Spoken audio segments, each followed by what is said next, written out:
حبايبي الحلوين، ازيكم؟ المدارس بدأت بقى وبتحتاروا تعملوا ايه للأولاد ياخدوه معاهم في اللانش بوكس. يبقى الوصفة دي ليكم على طول. النهاردة هنعمل أحلى وأطعم باتيه مورق وخفيف وبأقل المقادير. يلا بينا نشوف الوصفة الجميلة بتاعتنا النهاردة عملناها ازاي. اول حاجة هننزل ب4 اكواب دقيق، عليهم معلقة كبيرة خميرة، معلقة ونص سكر، ربع كوب حليب بودر، ربع معلقة صغيرة ملح. نقلبهم كويس وبعدين نضيف عليهم ربع كوب زيت ونقلبهم، وبياض بيضة عليها ربع معلقة فانيليا او خل. نقلبهم كويس وبعدين ننزل عليهم بكوب وربع مية دافية. نعجنهم مدة ما تقلش عن 10 دقايق عشان نحصل على عجينة ناعمة.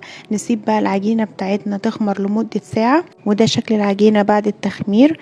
نبدأ بقى نفضي منها الهواء خالص، وبعدين نرش دقيق ونبدأ نفرد العجينة بالشكل ده.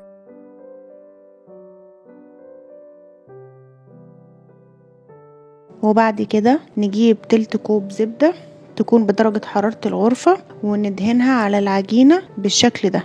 نجيب بقى قطاعة أو سكينة حامية ونبدأ نعمل فيها فتحات بالشكل ده. بعد كده هنلم الأطراف على بعض،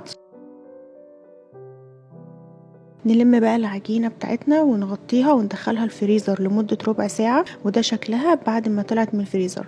نرش بقى دقيق ونبدأ نفرد العجينة كويس جدا.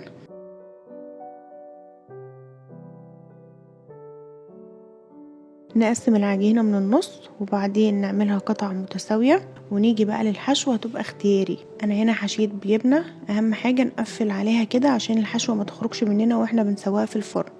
نقفلها كده وبعدين نقفل الاطراف عليها كويس جدا بالشكل ده. وممكن تحشو اي نوع جبنة او شوكولاتة او مربى. نخلص بقى كل الكمية بتاعتنا ونرصها في صينية ونسيبها تخمر لمدة نص ساعة. بعد كده نعمل سائل لتلميع الصفار البيضة اللي احنا كنا اخدنا البياض بتاعها في العجين. نحط عليه ربع كوب حليب ورشة فانيليا، ونبدأ ندهن الباتيه بتاعنا بالشكل ده، ونرش سمسم وحبة البركة. وبعدين ندخل الباتيه بتاعنا فرن سخن مسبقا على درجة حرارة 180 لمدة ربع ساعة، وبعد كده نفتح الشواية عشان ياخد اللون الذهبي الجميل ده.